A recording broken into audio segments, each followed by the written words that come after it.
కవిత sketch గులాబీ విలవిల. BC రిజర్వేషన్లపై ఆమె అడుగుజాడల్లోనే మొన్న బీసీ అంశంపై ధర్నా చౌక్లో ధర్నా, అటు నిరాహార దీక్ష, ఇటు బీఆర్ఎస్ సభ. ప్రభుత్వంపై పోరాటం పక్కన పెట్టి అనుకరణ. పార్టీలో రాజకీయ వర్గాల్లో తీవ్ర చర్చ.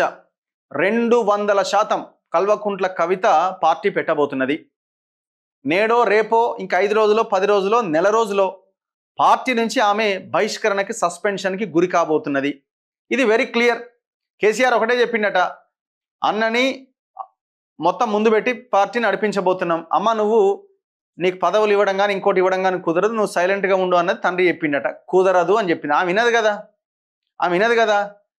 నాకంటే అసలు ఆ కేటీఆర్కి అన్నకేం ఎక్కువ ఉన్నది? 4 గంటల తర్వాత కనబడు, ప్రజల్లో ఉండడు. ఆయనకి రకరకాల ఆరోపణలు ఉన్నాయి ఆయన మీద.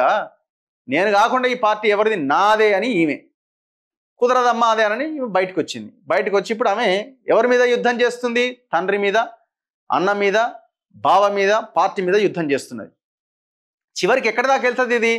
ఆమె బీఆర్ఎస్ని ఖతం చేయడంలో సక్సెస్ అవుతుంది 100%. అన్డౌటెడ్లీ కేటీఆర్ని ఖతం చేయడంలో 100% సక్సెస్ అవుతుంది. కానీ రాజకీయంగా ఆమె బయటపడడం అన్నది ఇంపాసిబుల్. పొలిటికల్గా అంటుంది కదా, నేను ముఖ్యమంత్రిని నేను టార్గెట్గా పెట్టుకున్నా, ఎందుకు పెట్టుకోకూడదని అంటుంది కదా. ముఖ్యమంత్రి కాదు కదా ఆమె. ఆమె ఆమె ఒకవేళ పార్టీ పెడితే పార్టీ 10 సీట్లు కూడా గెలవలేదు. ఇంపాసిబుల్. ఆమె బీసీ ఎజెండా ఎందుకు ఎత్తుకున్నది? అసలు ఇది అయ్యేది కాదు, పోయేది కాదు కదా. ఆమెను ఎట్లా జనాలు ఎట్లా ఇది చేస్తారు? ఆమె బీసీ కాదు, ఆమె బీసీల గురించి గతంలో మాట్లాడిన ఆమె కాదు కదా అని అంటే, ఇప్పుడు ఆ లిక్కర్ కుంభకోణము ఇంకోటి ఆ చెర నుంచి బయటపడాలంటే ఏదో ఒక అంశం మెయిన్ ఎజెండా ఉండాలి కదా. ఇప్పుడు బీసీల ఎజెండా పెద్ద ఎత్తున నడుస్తున్నది కాబట్టి బీసీ ఎజెండా ఎత్తుకున్నది. కల్వకుంట్ల కవిత వేసే ప్రతి స్కెచ్లో గులాబీ పార్టీ గిలగిలా కొట్టుకుంటుంది. ఆమె ఏ కార్యక్రమం చేపడితే దానికి కంటిన్యూగా బీఆర్ఎస్ కార్యక్రమాలు నిర్వహిస్తూ ఉండడం గమనార్హం. ప్రధాన ప్రతిపక్షంగా ప్రభుత్వ వైఫల్యాలను ఎండగట్టేది పోయి కవితను ఫాలో అవుతుండడం అటు పార్టీలోనూ ఈ చివరి గీడి దాకా వచ్చింది ఇలా పరిస్థితి. కవితను ఫాలో అవుతున్నట్లు రాజకీయ వర్గాల్లో చర్చకు దారితీసింది. బీసీ రిజర్వేషన్లకై కవిత ఉద్యమం ప్రారంభించిన తర్వాతనే బీఆర్ఎస్ సైతం కార్యక్రమాలు చేపడుతున్నది. ఫాలో రాష్ట్రంలో ప్రధాన ప్రతిపక్షంగా ఉన్న బీఆర్ఎస్ ప్రజా సమస్యలపైన స్పెషల్ ఫోకస్ పెట్టింది. ప్రభుత్వ వైఫల్యాలు ఎండగడుతున్నది. అయితే ఈ మధ్యకాలంలో ఎమ్మెల్సీ కవిత తెలంగాణ జాగృతి యూపీఎఫ్ ఆధ్వర్యంలో నిత్యం ఏదో ఒక కార్యక్రమానికి శ్రీకారం చుడుతున్నారు. నిత్యం ప్రజల్లోనే ఉంటున్నారు. బీఆర్ఎస్ ఎమ్మెల్సీ అయినప్పటికీ జాగృతిపైనే దృష్టి సారించి ముందుకు అడుగులేస్తున్నారు. దీంతో ఇప్పుడు బీఆర్ఎస్కు ప్రత్యామ్నాయం అనే ప్రచారం ఊపందుకున్నది.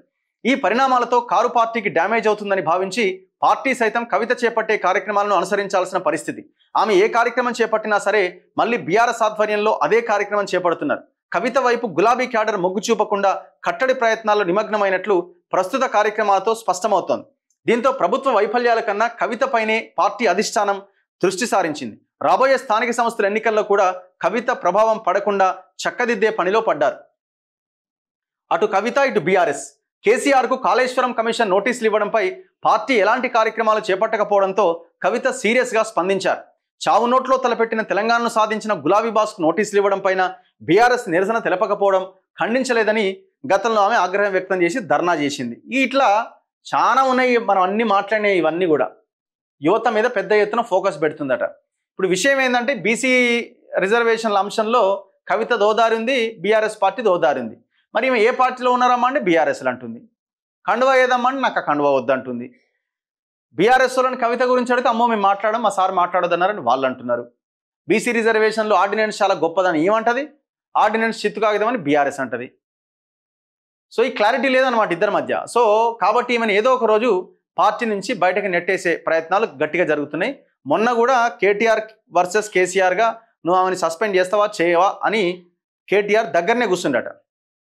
సో ఈ పరిస్థితుల్లో ఏదో ఒక రోజు ఇది తప్పదు, ఆమె బయటికి రావాలని ఆమె డిసైడ్ అయిపోయింది.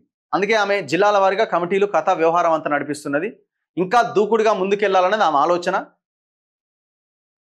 ఆమె ఇప్పుడు ఆమె బయటకు వస్తే పెద్ద ఏముంటుంది కాబట్టి వాళ్ళు సస్పెండ్ చేసేంత వరకు ఈమె ఈ రకంగానే వ్యవహారం నడిపిస్తుంటుంది. వాళ్ళకి ఏదో ఒక రోజు ఖాళీ మండి ఏమైనా సస్పెండ్ చేస్తారు. మరి ఆ తర్వాత మరి ఏం యుద్ధం చేస్తుంది ఏందన్నది చూడాలి. అల్టిమేట్గా బీఆర్ఎస్ని ఖతం చేయడంలో ఈమె సక్సెస్ అవుతున్నది. మరి రేవంత్ రెడ్డి ప్లాన్ ఏంది అంటే, రేవంత్ రెడ్డి ఏముంది, ఆయన ప్రశాంతంగా ఎంజాయ్ చేస్తున్నాడు. ఎందుకు ఎంజాయ్ చేస్తున్నాడు? ఇప్పుడు కవిత బీఆర్ఎస్ని ఖతం చేస్తున్నప్పుడు ఇప్పుడు కవిత ఎదిగే అవకాశం పెద్దగా ఏం కనబడతలేదు. పట్టించుకోవాల్సిన అవసరం లేదు. సో బీఆర్ఎస్ని అయితే ఖతం చేస్తుంది కదా. ఈయన చేయాల్సిన కార్యాన్ని ఆమెనే కంప్లీట్ చేస్తుంది. సో రేవంత్ రెడ్డికి వచ్చిన ఇబ్బంది ఏముంది? ఆయన ప్రశాంతంగా కానీ అన్నట్టు ఆయన ఎంజాయ్లో ఆయన ఉన్నాడు. అందుకే ఇవన్నింటి ఈ అన్ని విషయాల్లో సైలెంట్గా ఆయన ఉండడంతో కవిత వెనకాల రేవంత్ రెడ్డి ఉందన్న ఒక చర్చను కూడా కొంతమంది తీసుకొస్తున్నారు. ఉండొచ్చు, రాజకీయాల్లో ఏదైనా సాధ్యమే. రాజకీయాల్లో ఇట్లనే ఉంటాయి కదా, ఇవే ఉంటాయి కదా. అవతల వాడు బలహీనతల మీదనే కొట్టడమే ఇప్పుడు ఇవాళ రాజకీయం అయిపోయింది. మన బలం ఏంది, మనం ఏం చేయాలి, మనం ప్రజలకు ఏం చేయాలనేది అయిపోయింది. ఇది కేసీఆర్ తీసుకొచ్చిన ట్రెండే, ఇది నడుస్తున్నది.